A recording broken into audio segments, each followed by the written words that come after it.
안녕하세요. 5분 심리학 한 선생입니다. 자, 이번 영상에서는 심리학에서 또 잘 연구하지 않는, 이걸 왜 연구를 안 할까 싶은 주제에 대해서 말씀을 또 드려보도록 하겠습니다. 우리 왜 그 셀프에 대해서 몇 번 말씀을 드린 적이 있죠.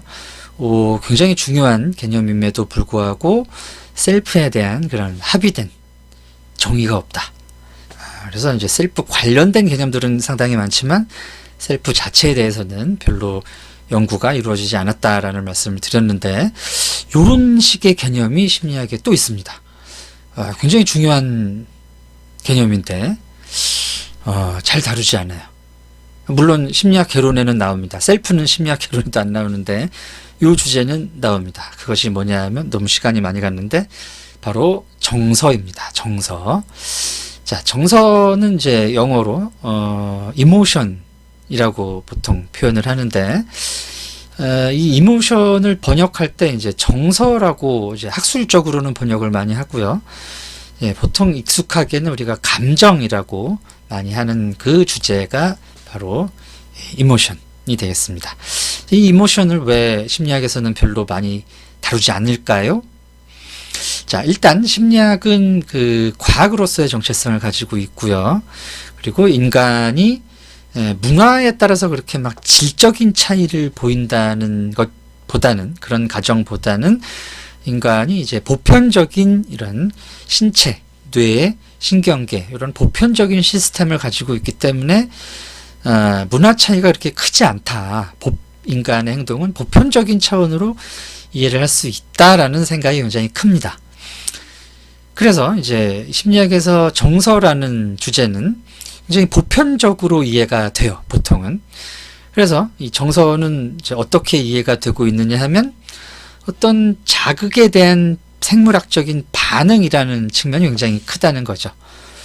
그래서 이제 그 진화 과정에서 사람들이 이제 이런 뇌를 갖게 되고, 뭐 인지, 정서 등의 이런 경험을 하게 되었는데, 뭐 예를 들면 이제 어떤 무서운 적을 만나거나, 야생동물, 사자, 뭐 곰 이런 걸 만나거나 굉장히 위험한 상황이 됐을 때, 적과 맞닥뜨렸을 때 공포라는 반응을 하게 된다는 거죠.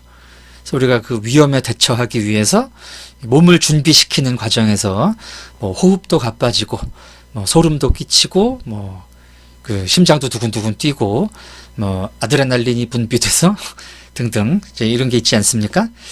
그런 이제 신체적인 반응, 위험에 우리 몸이 준비하는 과정에서 그 감각이 공포라는 거야. 그런 반응으로서, 신체적 반응으로서 우리가 느끼는 것이 이제 공포라는 정서라는 겁니다.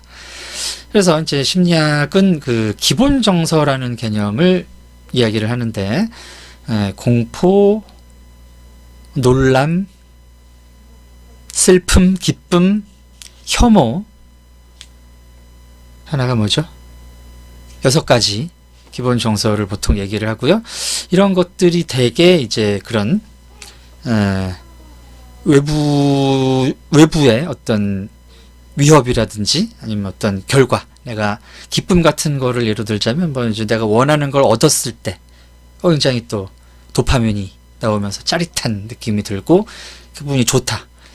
자, 이것을 이제 기쁨이라는 정서로 또 정의를 한다는 것이죠. 뭐 이런 관점에서 슬픔이라는 것은 이제 내가 가지고 있는 어떤 것을 상실했을 때, 잃어버렸을 때 굉장히 슬프다. 사랑하는 사람이라든지 내가 소중히 여기던 어떤 것, 그리고 이제 하나 빠졌던 게 이제 분노라는 감정이죠. 내가 가지고 있는 것, 또는 내가 이제 지키고 있는 내 영역, 우리 집이나 내가 관리하는 이런 영역을 다른 개체가 침입을 한다든가, 내가 가지고 있는 것을 강제로 뺏어간다든지 빼앗으려고 이제 나를 공격을 한다.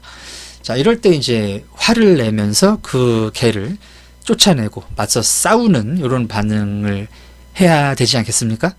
그래야지 이제 살아날 확률이 높아지는데, 자, 분노라는 것은 이제 그런 상황에 대처하게끔 만들어 준다는 거죠. 자, 그래서 이런 이제 기본 정서라는 개념으로 정서를 이해를 하고 있습니다. 근데 이제 사실 감정이라는 게 여기서 그치는 것이 아니거든요.